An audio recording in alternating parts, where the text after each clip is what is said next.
अस्सलाम वालेकुम जी। Fundamental of physics Halliday Resnick Walker का 10th एडिशन है। चैप्टर 8 चल रहा है, potential energy and the conservation of energy. Problem 6 है, हमें एक फिग दे दी गई है।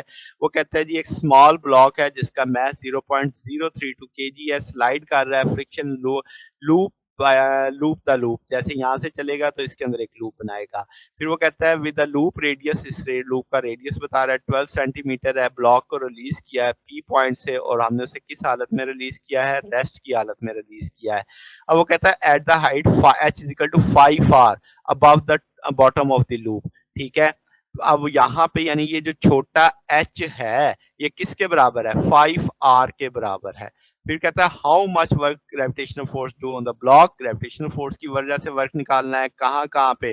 फ्रॉम पी पॉइंट से क्यू पॉइंट पे और टॉप ऑफ द लूप पे, यानी यहाँ पे। फिर वो कहता है ग्रेविटेशनल पोटेंशियल एनर्जी निकालनी है taken zero at the bottom, यानी हम उसकी वैल्यू बॉटम कंसीडर करेंगे यहाँ पे। ठीक है, what is the potential energy of the block at the P point बतानी है, क्यू पॉइंट बतानी है, टॉप ऑफ द लूप बतानी है।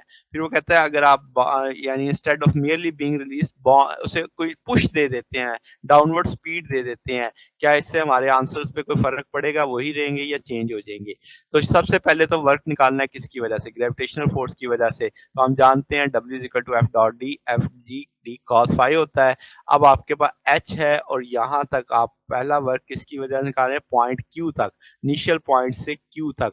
तो ये क्यू पॉइंट आर है, तो H minus R, total H है। फिर आप ऊपर आ रहे हैं तो टोटल वर्क डन डिस्प्लेसमेंट के एंगल से देखा जाए तो एच माइनस आर बनेगा डाउनवर्ड।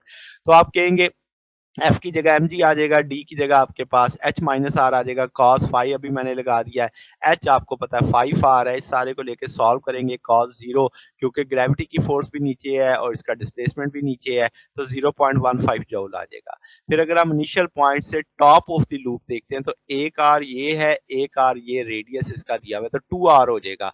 तो अब आप क्या करोगे? टोटल डिस्प्लेसमेंट कितना हो जाएगा? H minus 2 R. तो ये भी किधर होगा? डाउनवर्ड ही होगा। फिर आपके पास एफ में एफ जी की जगह एम जी लग जाएगा, डी की जगह एच माइनस 2 आर आ जाएगा, कॉस फाइव वैसे ही आ जाएगा, इसलिए को सारे को सॉल्व करेंगे। 5 आर में से 2 आर गए 3 आर, 3 आर में आपने वो वैल्यू प्लेस कर दी कॉस जीरो, क्योंकि डाउनवर्ड है दोनों चीजें, डिस्प्लेसमेंट भी डाउनवर्ड है, फोर्स ऑफ ग्रेविटी भी डाउनवर्ड है। तो आप सारे को सॉल्व करेंगे तो 0.11 जूल आ जाएगा। फिर अब हमने पोटेंशियल एनर्जी निकालनी है, कहाँ पे? जब आपके पास y is equal to H 5 R है, पी पॉइंट जिसे हमने कहा हुआ है दिस वन, तो आपके पास डेल्टा यू होता है you height minus you ground. अब ग्राउंड को तो हम रेफरेंस जीरो मान लेंगे, तो आप कहेंगे भाई यू हाइट, हाइट आपके M G Y Y H के आपको पता है 5 आर के बराबर है।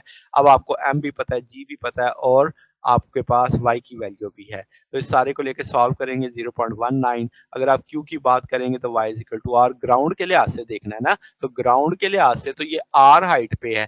तो अब आपके पास उसी तरीके से आ जाएगा M G Y M G R, इस सारे को लेके सॉल्व करेंगे तो 0.038 जूल आ जाएगा। फिर आपके पास y is equal to 2 R, top of the, तो ये एक आर ये एक आर ये 2 आर हो जाएगा। तो यहाँ पे आप उसी तरीके से वैल्यू प्लेस कर लेंगे, 0.075 जूल आ जाएगा।